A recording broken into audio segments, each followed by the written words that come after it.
Have you ever just scrolled through YouTube and saw a video that made you react like this? This was the video I saw by More Than Farmers, and I just had to do it. So I got up and I went and did it, and that is this video. So let's get into it. I first start cutting off the ends, which I realized later I probably didn't have to cut off at least the bottom end, and then I shredded the shred out of this zucchini. Oh, by the way, this is a recipe video, and by the end of shredding I was tired, to say the least. We start off by shredding at least 3 cups of zucchini. And there you go, your workout is done for the day. No, just kidding. I wanted to start off by putting the 3 cups of zucchini to the side, so I'm just doing that here first. You just kind of do it at the end as told by the recipe, but I thought it'd be the hardest part, so I wanted to get that done with first.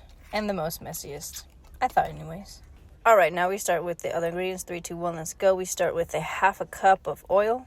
The recipe calls for 3/4 cup of sugar, but I use just a little bit less because I want to cut back on sugar, and it turned out perfectly fine. Next, we have 1 tablespoon of vanilla extract. And now it calls for 2 cups of spelt flour. I just used regular flour, and it turned out fine. And now this is the 1/2 cup of cocoa powder. Just be careful with this stuff coming out of the box. It was pretty hard to come out, so, take heed and beware of messes. And now with the 1.5 teaspoon of baking soda. Now we add 1 teaspoon of salt. Alright, so that is it for the dry ingredients.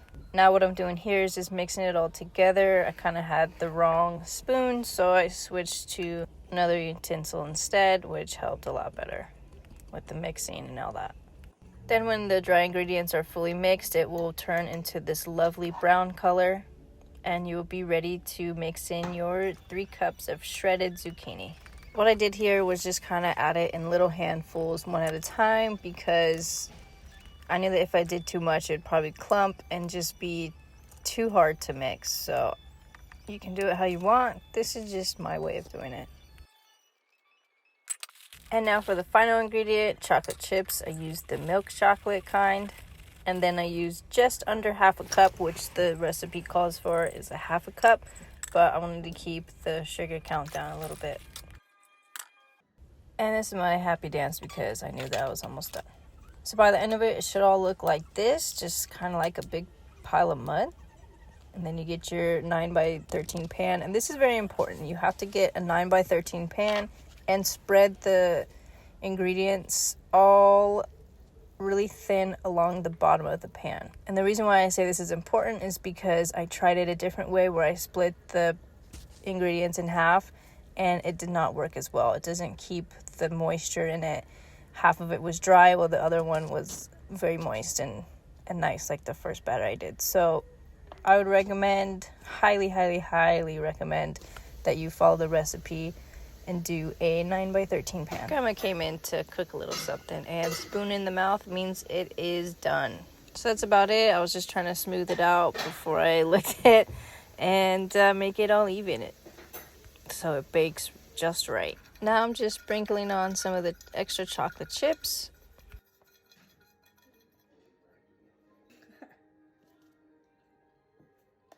And I already preheated the oven, so now it's time to pop it in. And wait exactly 20 minutes, baking at 350 degrees Fahrenheit. I did a little prayer because I'm not a baker, and I just hope that these turned out well. Timer went off and I took them out of the oven. I was excited. They smell good. They look good. I was surprised and just very excited to cut them open and start trying them. So here I'm just pre-cutting them while they're still hot. I'm not a baker. I don't know if you're supposed to wait till they cool down or do it while they're hot. Whatever. Experiment with life is what it's all about. Anyway, I loved the way these turned out. I thought it was a better alternative than to just regular brownies. They're not as sweet as regular brownies, which I like, and I thought it was a little bit healthier just because it has the zucchini. The zucchini, honestly, you can't really even taste it. If you don't like zucchini, you won't taste it. All it really does is add all the moisture into it that you need And then at the end of this, I will be sharing a screenshot for about 10 seconds of the recipe, so you can take your screenshot and hopefully make it at home. And if you do, let me know in the comments how it turned out. I was pretty excited about this, and I hope you were too. And now I'm just trying it, and I know you can't hear it, so I'm just gonna voice over. And it was good. It was really good warm. I had it with a little bit of milk. I took it with me camping, which will be in the next video. And that's about it. Final results show right now. And that does it for this video. Thank you so much for watching. We'll see you in the next one.